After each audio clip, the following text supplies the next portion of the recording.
Yes, you've got brands talking. Brandlife.co.za. Hello and welcome to Creative Ghettos, the show that explores various creative industries and profiles the Africans who push them forward. Each week I spend 30 minutes unveiling excellent and inspiring individuals within creative industries, including but not limited to fine art, architecture, design, food, film and literature. My name is Kwanele. Thank you for joining me right here on brandlife.co.za. Today I'm joined by Ijangolet Ogwang, who is the author of An Image in a Mirror. This is Ijangolet's first novel. Through it, she connects the lives of twin sisters who live in separate countries that expose them to life in ways which inspire their higher selves. The book begs the reader to delve into the story of the next person so that we may be clearer about the courageous kindness and compassion we show them in order to offer the same quality of spirit to ourselves. Ijangolet, welcome to Creative Ghettos. Thank you so much for having me. What a brilliant introduction. It's like, what?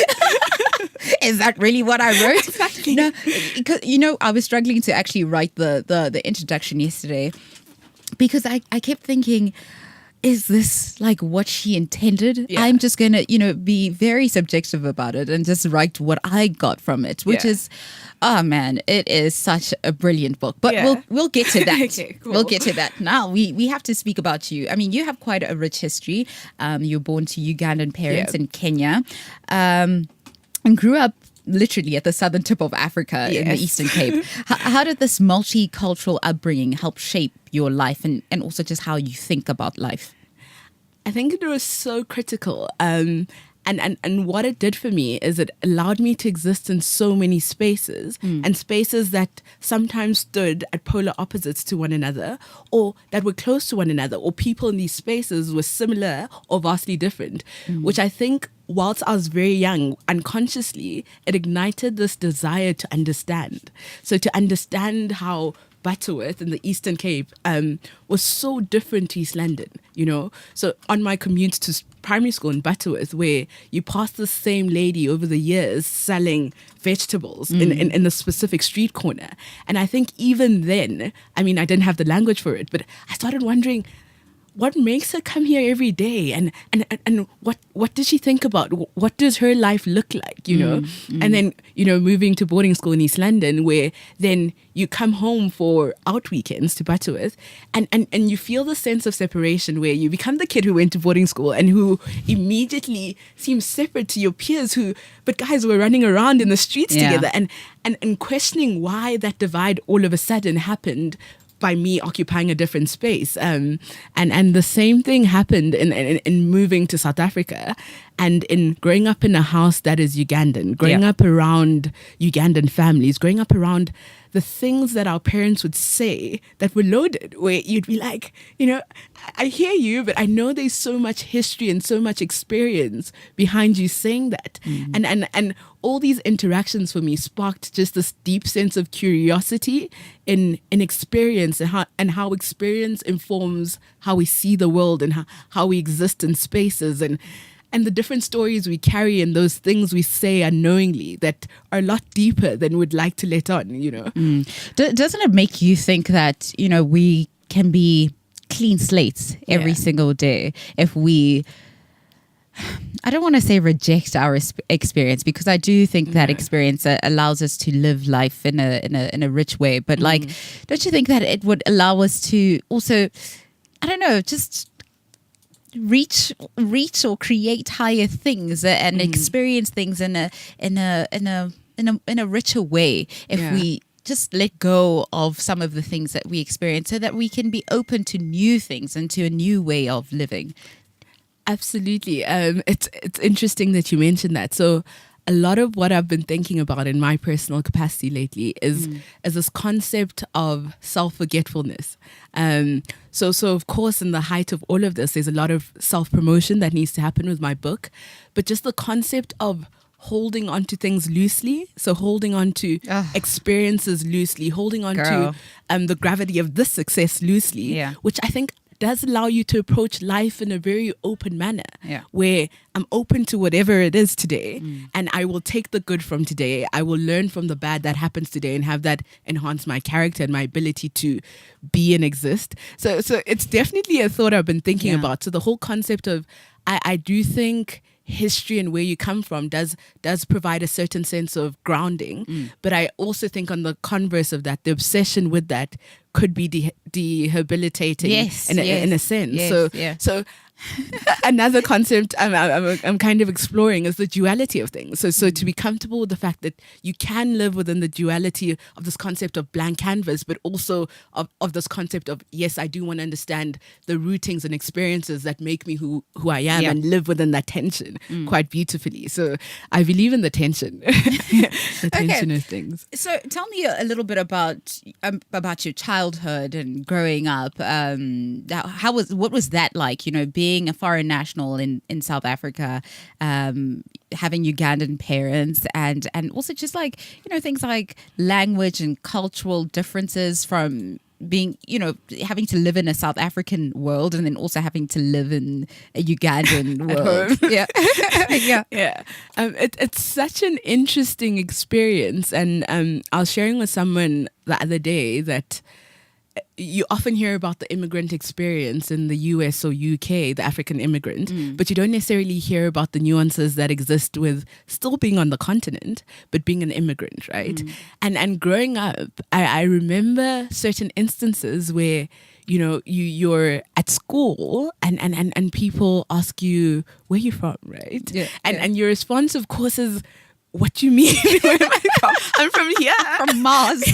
Exactly. So it's like, I'm from Butterworth. I live in Extension 6. That's where I'm from. It's like, no, hold up. Where are you really from? And that started off very young. And I mean, when you're 6, you don't understand the gravity of it. So then you explain a bit that, I guess my parents moved from Uganda when I was very young, but I grew up here. But over time, you realize the sense of, again, feeling like your identity is split.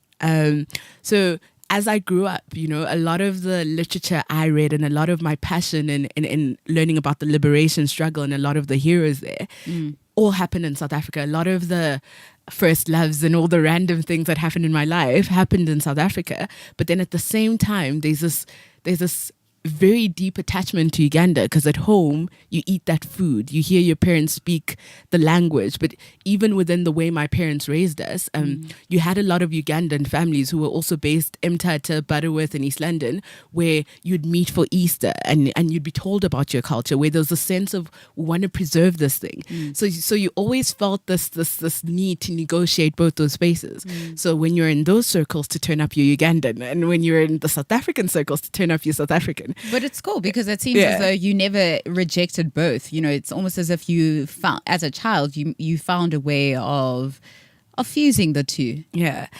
And I think it goes back to, I guess, my personality to a large extent, because even then it intrigued me. It intrigued me, this concept of, these are two spaces where I can exist in both of these spaces and feel I belong in both of these spaces. And I think the older I became, the more people would say, but you don't grow up in Uganda. You can't claim it. You're South African. Yeah. But at the same time, in certain circles, like, you don't speak Xhosa quite fluently, and your accent sounds weird. So you're also not South African. And I think for me, what became liberating was being like, I embrace both, and I can explain to you why I embrace both, and I don't feel the need to choose, and I don't understand where that even comes from. This desire to make you one thing, and that's been something in Korea and elsewhere that I've always tried to run away from, to be boxed into, this is what you are, and run with and it. therefore this is how you must think, and this is how you must behave. Exactly. Okay, so what are the events that led to you becoming a writer? So I'd always... And a good writer. Let's just add that in. I'd always written. And what has been exciting about this process is when the book came out, some of my friends who I had on Facebook and I hadn't seen in a while, that I was in primary school with, were like, do you remember in grade 5 when you'd write these little pieces, or when you'd practice your signature and tell us you're practicing for the day you're going to sign books? Oh. Which was a memory that I'd even forgotten about. Good thing I have my copy here then. Yeah. I was always quite a big dreamer, and I always wrote in a way or another. But it was always that thing of you feel like, later on in life, when I have enough life experience and credibility to be a voice, and you sort of feel like you're unqualified, right? And a good friend of mine passed on in 2015, which was my first year working. And I remember speaking to her probably 2 months before she passed on, and we're speaking about our dreams and aspirations. And that event hit me in the sense that I realized that you think time is infinite, but it's actually finite.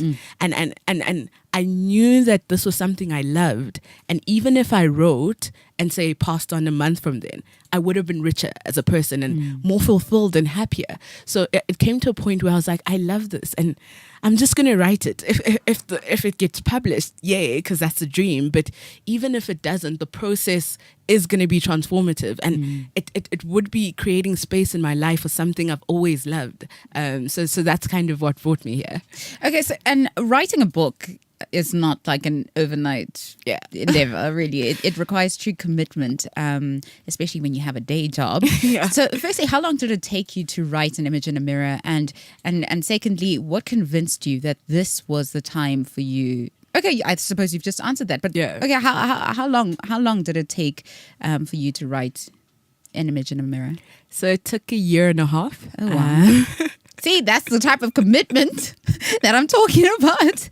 It took 1.5 years. And what's happening day to day? Like, so the interesting thing is, in that 1.5 years, it wasn't I'm writing every day, because you go through these bursts of inspiration where it comes to you, and it comes to you so naturally that you write a chunk of it, let's say any given month. And then after that, I'd go through seasons where it's like, for consistency's sake, I'd be like, just write 500 words every week. Okay. Just do it. Even if it's words that you think would make it into the book, but just do it to create the habit of writing.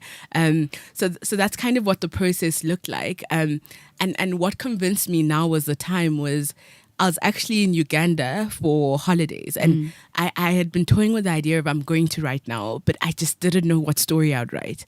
And I remember taking a drive from my dad's village with him, and we're just talking. So he was sharing a bit about how he grew up, and I was sharing a bit about my experiences of growing up. And in that moment, I was like, what about a story about twins growing up in South Africa and Uganda? Wow. And in that moment, it hit me in how rich this narrative could be, because you see gender roles playing out in the village. You see dreams deferred in the city and the village. You see all these interesting, real themes that people could engage with and engage deeply with. So it was in that moment that I was like, this is an important story. And the passion I felt for it was enough to sustain me for the 1.5 years. Okay, so let's chat a little bit more about An Image in a Mirror. I know I had my own introduction to it because this is what I thought. But for you, what is it that you wanted to? What is the story that you wanted to people to hear or to read about? Yeah. What is it all about?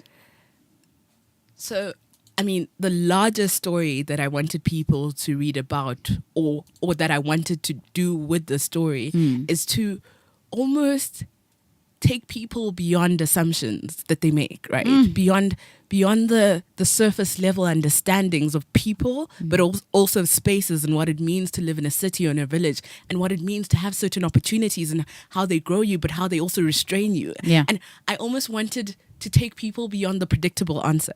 So what they expected of the girls, I wanted to probe it, but I also wanted to probe their consciousness with exploring certain social themes that are rife and real. Yeah. To almost take people beyond you come to unfounded conclusions because you don't consider the person behind the cause.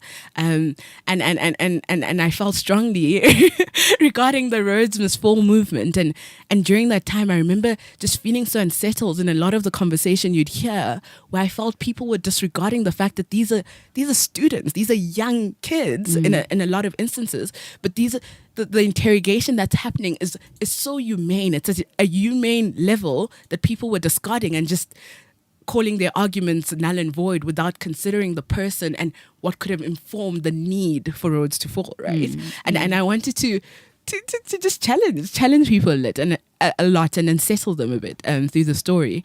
And and introduce people to a new way of thinking. I think that's definitely how that's how I receive things, to think about the other person's experience before we make our own the be all and end all. Okay, so you were just talking about the Roads Must Fall movement that you spoke about in the book, and you speak about other really socially important matters. And one is domestic violence and how tradition almost enables it. But there's one that grabbed my attention most, and that was the land issue in Uganda and how women get kicked out of their homes or the land that they stay on by their husbands. Please unpack this issue first, and what is the government in Uganda doing about it? So, I mean, it's a very hot topic at the moment, and more so at the time I wrote the novel. But what happens in a lot of rural Uganda is the reality is that land is more than land, in the sense that it's a lot of people farm. So a lot of your sustenance comes from the land. So that's where your food is. That's where you get crops to sell. So it's a lot bigger. It's an economy, right? And what you find in a lot of rural Uganda is that women don't have land rights. And what that means is if their husband passes on, the family usually throws them off the land. If they get divorced, they're thrown off the land. And the truth is that because women are so pivotal in society, that displaces a family. So children that need to go to school now all of a sudden can't, because their mom can't sell the vegetables that's putting them through primary school. So it's a very contentious issue. But beyond that, it's just, again, it probes this idea that women aren't seen as full citizens, which for me is what pains me beyond even the land. It's just I'm pained to know that in 2018, somewhere in the world, this is occurring, and to a certain extent we overlook it in our daily lives, and we don't really engage with it a lot deeper to say, hey, it's deeper than the land. It's just you're not seen as human in 2018, which is concerning. So that's what's happening at the moment. And there's been a lot of conversation around policy and a lot of academics writing papers on just the plight of women, but also trying to explain the economic knock-on effect that has, where in a lot of African countries, as you know, the women population is quite vast. So to have that population not economically active is a challenge for the country in its entirety. So there's definitely a lot of work going into producing papers and substantiating it. But last I engaged the issue, it was still very much in the deliberation stage, and there wasn't like necessarily policy change. Which we need. Yeah. Unfortunately. Which we need. And otherwise we're just going to go, I don't know. Okay. One of your male characters, Yokolam, he often sees his father abusing his mother, which is something he doesn't enjoy. And it almost causes him to become aloof and even a little hard. Why was it important for you to also speak about abuse from a male victim perspective? Because I think that's often not the narrative you hear, right? Because there's almost an... I love that. I'm so sorry. I loved how you added that from a male perspective. Okay, Thank you.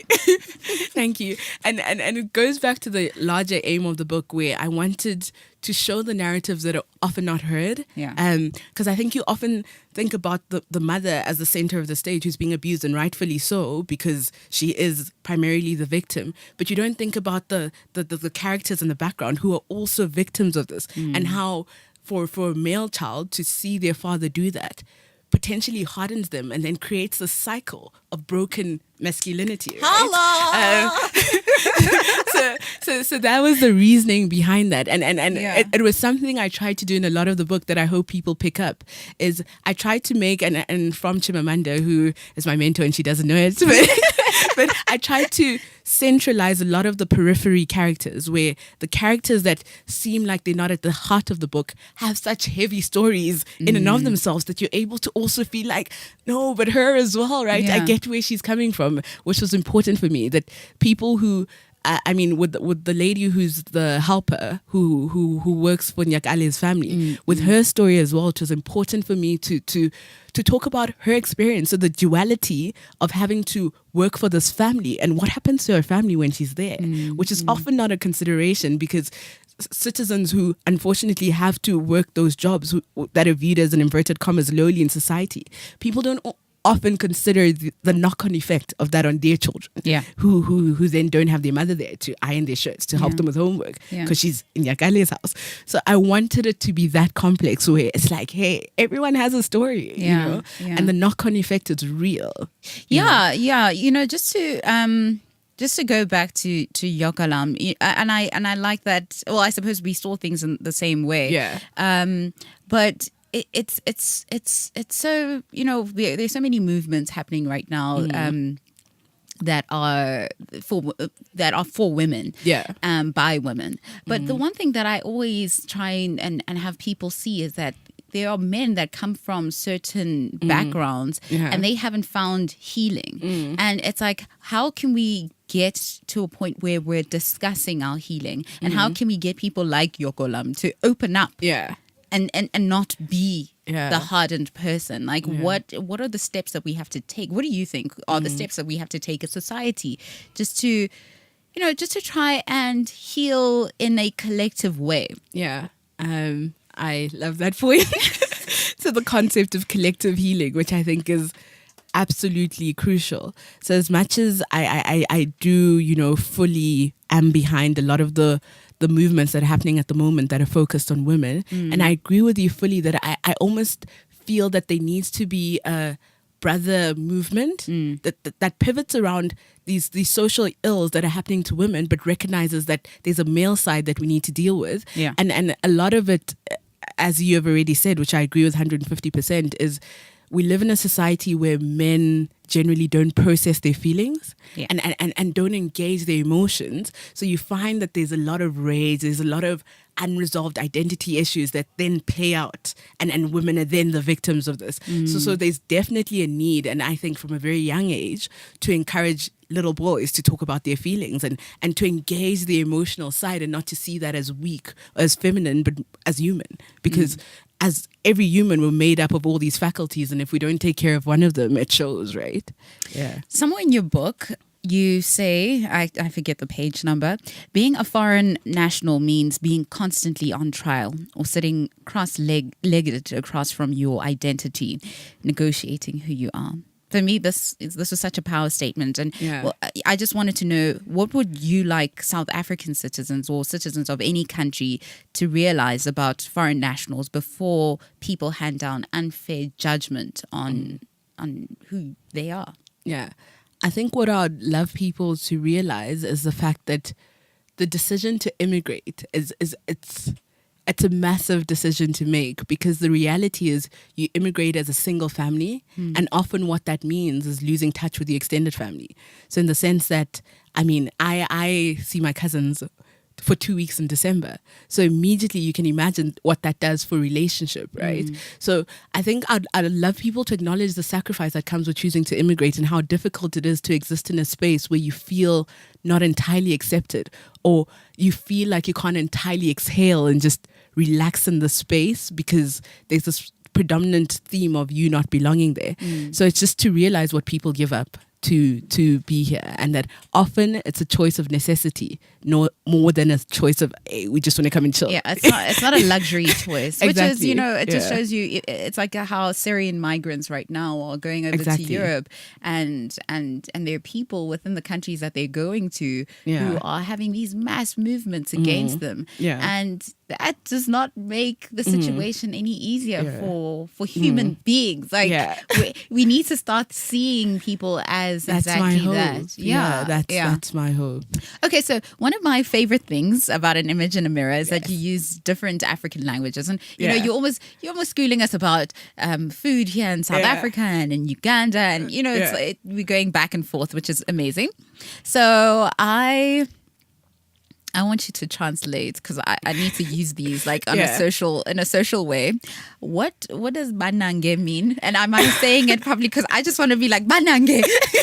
You are saying it properly, and it's almost like, it's hard to find the exact English word for it, but it's like an exclamation of shock, of surprise. So you can use it within that context. So when someone does something shocking, or when you hear something surprising, that's the context within which it's used. Okay, because I've just been reading it over and over, going banange. Okay, you've got to say that, and then mwana wange, my child. Oh, my so that's child. Luganda. Yeah, that's in yeah. Uganda. Okay, cool. Lastly, what type of success would you like this book to have? I think and it's weird normally to answer this question, but I do believe that a lot of the themes I address in the book are important themes for humanity in general and to promote a certain level of openness amongst people. So it's my hope that it reaches as far and wide as possible. I mean, to see it in bookshelves across Africa, in Europe, in the US, and to see it form part of the education system in Africa specifically. Yes. So to see it in English literature departments at universities and to be read in high schools, that's the aim. I think that for me would be, I'd even take that over having it all over the world, to have it within the education system, because I fundamentally believe in the importance of reforming education to be Africa and Pan-African specific. Yeah. And I completely agree with you, especially from a high school level. Yeah. You know, these are things that are very important that we learn about from a very young age. Just being able to be open to each other and embracing each other for who we are, and not necessarily what we can offer the world. Okay, Ijangolet, thank you. I would like to speak to you for like another 30 minutes, but I can't. But thank you for coming through to Creative Ghettos and having this wonderful chat with me. You can purchase your own copy of An Image in a Mirror by Ijangolet Ogwang at any exclusive books. Is it available on the net somewhere as well? It's on Loot and Amazon now. Okay, so we're getting into that, and also on loot.co.za and amazon.com. So look out for An Image in a Mirror by Ijangolet Ogwang. Alternatively, you can also follow Ijangolet on the gram at Ijangolet S Ogwang. Dope. To find out more about the Africans who drive various creative industries forward, make sure to follow Creative Ghettos on Instagram at Creative Ghettos. My name is Kwanele. Join me again next week, Friday from 2 to 2:30 p.m. for another impactful show. Bye for now.